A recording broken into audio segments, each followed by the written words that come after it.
नमस्कार, मैं हूं शम्स ताहिर खान और आप देख रहे हैं वारदात। रात के अंधेरे में अगर कानून के मुहाफिज कानून तोड़ने लगे तो समझ लीजिए कि सिस्टम ठीक से काम नहीं कर रहा है। पुलिस का काम है अपराधियों के दिलों में खौफ भरना, न कि अपराध को छुपाना।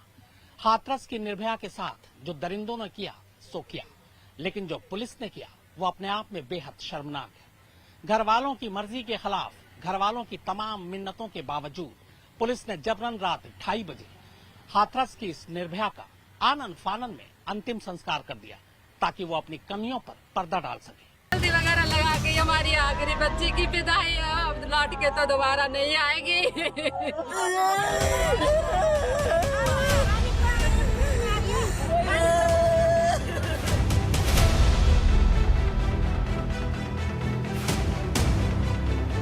हम अपनी बच्ची के अपने घर से ही दरवाजे से ही विदाई करना चाहते हैं।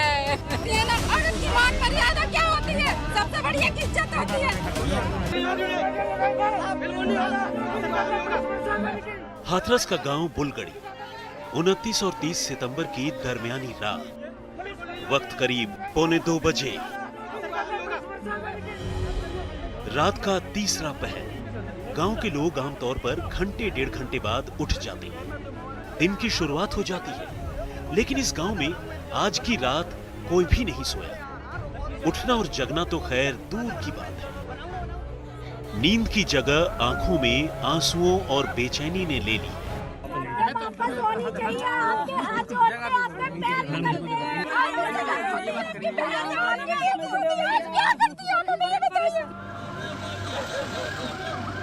और इसी बेचैनी के बीच लाल नीली बत्तियां जलाती एक एम्बुलेंस गांव में दाखिल होती है।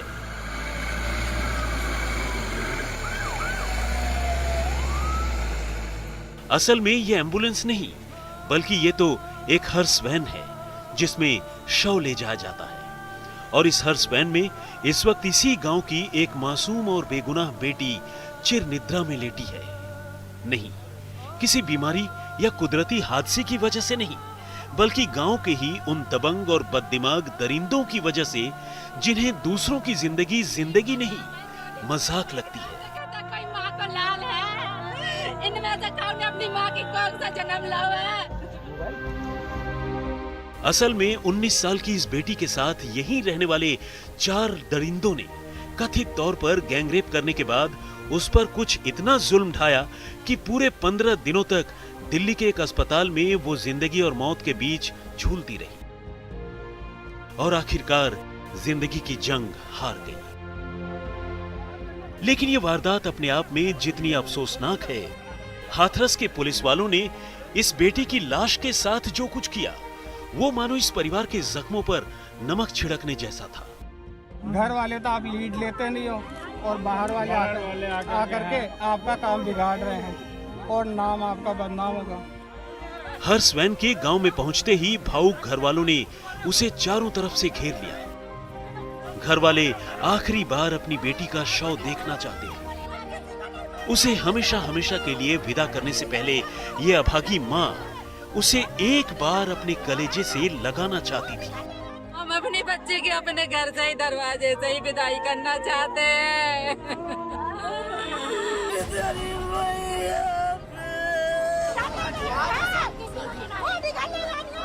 लेकिन प्रशासन की विपन्नता देखिए कि वो एक दुखियारी माँ की ये ख्वाहिश भी पूरी नहीं कर सकी। बेटी की हिफाजत करना तो खैर दूर की बात है, जनता के एक एक वोट से चुनी गई सरकार की बेरहम पुलिस ने परिजनों और गांव वालों को घसीट घसीट कर हर्स वैन से दूर कर दिया, धक्के मारकर नीचे गिरा दिया और सबकी आंखों के सामने उनकी बेटी की लाश को उनसे छीनकर उस पर तेल डालकर फूंक डाला।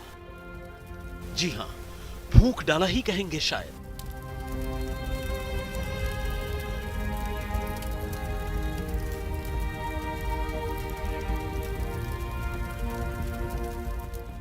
हम चाहते हैं हमारी बेटी को घर तक ले जाया जाए। हमारे जो हिंदू नियम है, हमें हल्दी वगैरह लगानी होती है, हम अपनी बेटी को हल्दी वगैरह लगा के हमारी आखिरी बच्ची की विदाई अब लौट के तो दोबारा नहीं आएगी। हम अपनी बच्ची के अपने घर से ही दरवाजे से ही विदाई करना चाहते हैं।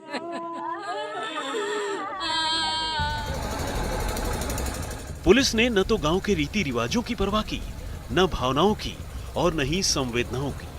उन्हें तो बस किसी तरह से ये बला टालनी थी। सो लॉ एंड ऑर्डर का नाम देकर पुलिस ने आधी रात को वो काम कर डाला जो कोई जालिम से जालिम हुक्मरान भी अपनी आवाम के साथ करने से पहले 100 बार सोचता। पुलिस वालों ने शव वाहन से लाश नीचे उतारी, पहले से लगाई गई लकड़ियों की ढेर पर लाश रखी और बस तिली सुलगा दी। न मंत्रोच्चारण हुआ, न आखिरी प्रार्थना हुई और न ही घर वाले अपनी लाडली को आखिरी बार देख ही पाए। एक मां के अरमान सीने में घुट गए और प्रशासन ने अपना काम निपटा लिया।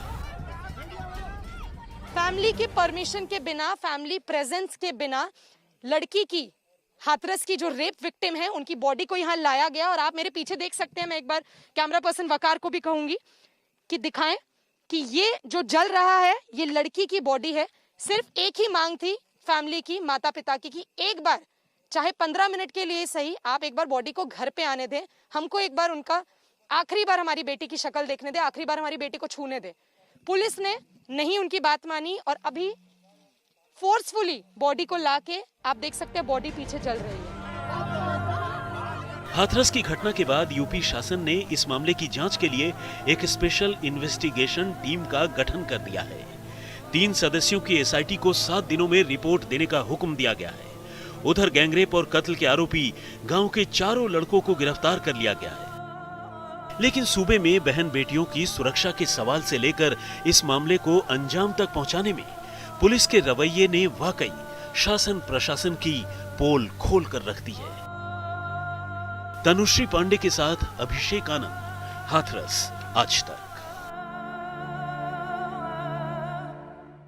हाथरस की निर्भया पूरे 14 दिनों तक अस्पताल में जिंदगी और मौत से जूझती रही। हालांकि 9 दिन के बाद उसे होश आया था, लेकिन इस दौरान पुलिस ने 3 बार उसके बयान लिए। पुलिस लगातार ये कहती रही कि पीड़िता अपना बयान बदल रही, जबकि सच्चाई ये थी कि पुलिस खुद अपना बयान बदल रही थी। इसके बाद जब उसकी मौत हो जाती है तो रही सही कसर पुलिस पूरी कर देती है।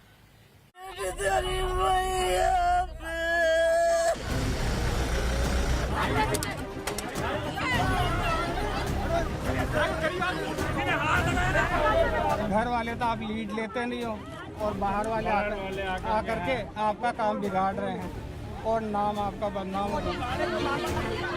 पहले तो बेटी दरिंदों की हवस का शिकार बनकर बेमौत मारी जाए और जब घर वाले अपनी मृत बेटी का मुंह आखिरी बार देखना चाहे तो प्रशासन उन्हें उससे भी वंचित कर दे, तो इसे आप क्या कहेंगे? सरकार का बेटी का मौका मिला भाई नहीं, इन्होंने पहले से मतलब बोली पर हम नहीं पहुंच पाए। क्या कहते हैं, हम सुबह की बोले ना, हमें कल अंतिम संस्कार करना है। अभी वो लोग हमें ऐसे फुसला रहे हैं, जबरदस्ती भी कर रहे हैं, गुस्सा भी दिखा रहे हैं अपना कि बाहर चलो, हमारे साथ बदतमीजी कर रहे हैं। मेरे पापा फादर है, उनकी लात मारी है उस पीठ पे। लेकिन घर वालों से अलग डीएम और एसडीएम की अपनी अलग ही कहानी है। कहानी क्या है आप भी सुनिए। जनों के साथ और सहयोग से, उनकी अनुमति से और शांति व्यवस्था को बनाए रखने की दृष्टिगत विधिवत उनका अंतिम संस्कार कर दिया गया है और पूरे गांव और पूरे शहर में पूरी तरह शांति व्यवस्था बनी है। किसी तरह की कोई परेशानी रही नहीं, किसी तरह की कोई अड़चन नहीं आई। सभी को समझाया गया और सभी लोगों ने इसमें पूरा सहयोग किया। सवाल यह है कि आखिर हाथरस के प्रशासन को ऐसी भी क्या जल्दी थी कि उन्होंने पीड़ित परिवार को एक बार उनकी बेटी का शव तक देखने नहीं दिया और जबरन उसकी लाश को आग के हवाले कर दिया। लेकिन अब प्रशासन है कि संगीन इल्जामों से घिरने के बाद मामले की लीपापोती में लगा है। परिवार का ये आरोप है कि आपने बिना उनकी इजाजत के अंतिम संस्कार कर दिया। सर, ऐसा कहाँ पे होता है? ऐसा कहाँ पे होता है? सर, कम से कम परिवार वालों को इजाजत तो देते कि वो अपने बच्चे का चेहरा देख पाते। बिल्कुल ये आरोप गलत है। और मैं जब यहाँ पे आया, आपको ये बता दूं चित्रा जी, आप यहाँ पे थी नहीं। आप यहाँ पे 2:30 बजे के बाद आइए, आप खुद होटल में थी, आप यहाँ थी नहीं, आपको जानकारी नहीं है।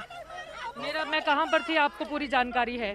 किसने अंतिम संस्कार के लिए किसने जलाया है शव? क्या पिता ने अंतिम संस्कार के लिए शव जलाया? भाई ने परिवारी जनों ने। नहीं, नाम बताइए ना, नाम बताइए। तो मैं कैसे बता पाऊंगा? हद तो ये है कि खुद घर वालों को ये समझ नहीं आ रहा है कि पुलिस वालों ने गांव के कोने में रात के अंधेरे में जबरदस्ती जो लाश जलाई वो किसकी थी, उनकी बेटी की लाश थी भी या नहीं। ये भी अब इस अभागे परिवार के लिए एक राज ही बन गया है।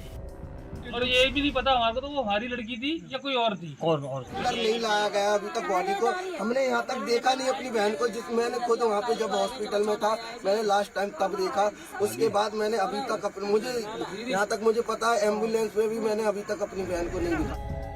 घर वाले तो अब इस मामले पर प्रशासन पर झूठ बोलने और गलत बयानी करने तक के आरोप लगा रहे हैं, क्योंकि प्रशासन कह रहा है कि लड़की की लाश का अंतिम संस्कार घर वालों की रजामंदी से ही किया गया, जबकि घर वाले चीख चीख कर कह रहे हैं कि रजामंदी तो दूर की बात, उन्हें अपनी बेटी की लाश तक देखने का मौका नहीं दिया गया।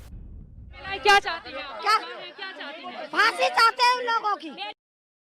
उनकी 4 बॉडियां इसी गांव में आए, पुलिस वाले उनका दाग संस्कार करें। मेरी बच्ची की बॉडी दिखा दो। नहीं उन लोग देखिए आप सब लोग देखिए, ये गांव की महिलाएं हैं जो अपनी नाराजगी भागे क्यों? जब हम लोग इनसे मिलने जा रहे थे तो ये भागे क्यों? हम लोग झूठे हैं तो ये सच्चे हैं तो भागे क्यों? ये करके सच्चे हैं जो वर्दी पहन के डोले हैं। हमारा ही झूठ बता रहे हैं, हमारा ही झूठ बता रहे हैं। मैंने रात मामला यकीनन संगीन है। एक तो बेगुनाह लड़की से दरिंदगी, ऊपर से शासन प्रशासन की संवेदनहीनता। हाथरस की निर्भया के साथ हुई इस वारदात के बाद देश गुस्से से उबल रहा है। सवाल यूपी की योगी सरकार पर है। सियासी विरोधी तो इस्तीफे से लेकर सूबे में राष्ट्रपति शासन तक की मांग कर रहे हैं। ऐसे में पीएम नरेंद्र मोदी तक को खुद सामने आना पड़ा। हालात को देखते हुए प्रधानमंत्री नरेंद्र मोदी ने यूपी के सीएम योगी आदित्यनाथ से बात कर दोषियों पर कठोरतम कार्रवाई के निर्देश दिए। इस बीच योगी सरकार ने मामले की जांच के लिए एसआईटी का गठन कर दिया है। 7 दिन में इस पर रिपोर्ट मांगी गई है। इस केस में जल्द न्याय सुनिश्चित करने के लिए फास्ट ट्रैक कोर्ट बनाने का भी फैसला हुआ है। गृह सचिव भगवान स्वरूप की अध्यक्षता में 3 सदस्यीय एसआईटी बनाई गई है, जिसमें डीआईजी चंद्र प्रकाश और पीएसी आगरा की अधिकारी पूनम भी शामिल है।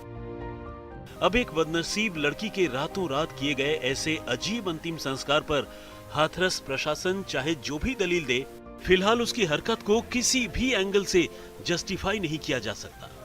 चित्रा त्रिपाठी और तनुश्री पांडे के साथ अभिषेक आनंद, हाथरस आज तक। रात के अंधेरे में जबरदस्ती अंतिम संस्कार करने को लेकर अब जब पुलिस से सवाल पूछे जा रहे हैं, तब पुलिस अपनी सफाई दे रही। हालांकि पीड़िता के पिता क्या कहते हैं ये हम आपको बताएंगे इस ब्रेक के बाद। आप देखते रहिए वारदात। आखिर ऐसी क्या मजबूरी या जल्दी थी कि रात के अंधेरे में 2:30 बजे आनंद फानंद में पीड़िता का अंतिम संस्कार करना पड़ा। अब पुलिस ये सफाई दे रही है कि उन्होंने ऐसा उस पीड़िता के परिवार की मर्जी से किया, जबकि पीड़िता के परिवार का कुछ और कहना है। पीड़िता के पिता से बात की हमारी सहयोगी चित्रा त्रिपाठी ने। जानकारी मिली कि पीएम ने सीएम से बात की है। आपको लग रहा है कि न्याय जल्द मिलेगा या अभी भी आपको डाउट है, मतलब दिक्कत है, लग रहा है कि मुश्किल है? अब देखो सही न्याय मिल जाए तो जी मान ले वो सबसे बढ़िया काम है। और प्रधानमंत्री जी से मेरे अनुरोध है कि क्या कहते हैं मेरी बेटी का इंसाफ करें और न्याय दिलवाएं। आप अपनी बेटी के बारे में बताएंगे, वो कब से काम वाम करती थी, कब पढ़ाई लिखाई भी की थी? हाँ 4-5 क्लास पढ़ी है वो। 4-5 क्लास पढ़ी थी। हाँ। 19 साल की थी। हाँ करीब 18 साल की उम्र ही। और क्या क्या करती थी, मतलब क्या क्या और क्या? घर का काम भी करती थी और अपने जो घर का वैसे बच्चों को नहलाना धुलाना वो भी करती थी। भाई बहनों में सबसे छोटी थी? हाँ सब में छोटी थी। अभी एसआईटी गठित की गई है मुख्यमंत्री योगी ने। एक आपके समाज से हैं, एक महिला भी हैं, तो आप क्या मुख्यमंत्री से, प्रधानमंत्री से क्या अपील करना चाहेंगे और बाकी लोगों से जो आपके साथ आवाज उठा रहे हैं? बहुत सारे विपक्षी नेता भी हैं जो सड़क पर प्रदर्शन कर रहे हैं, उन लोगों को लेकर क्या बोलेंगे आप? मेरी सरकार से कहा कहते यही अनुरोध है कि मुझे न्याय मिलना चाहिए, मेरी बेटी को भी न्याय मिलना चाहिए। तो वारदात में फिलहाल इतना ही, मगर आज तक पर खबरों का सिलसिला लगातार जारी है। नमस्कार, मैं हूं अंजना ओम कश्यप। हमें उम्मीद है ये वीडियो आपको पसंद आया होगा। लेटेस्ट खबरों के लिए यूं ही देखते रहिए आज तक और इस वीडियो के पसंद आने पर लाइक, शेयर एंड सब्सक्राइब करना ना भूलें।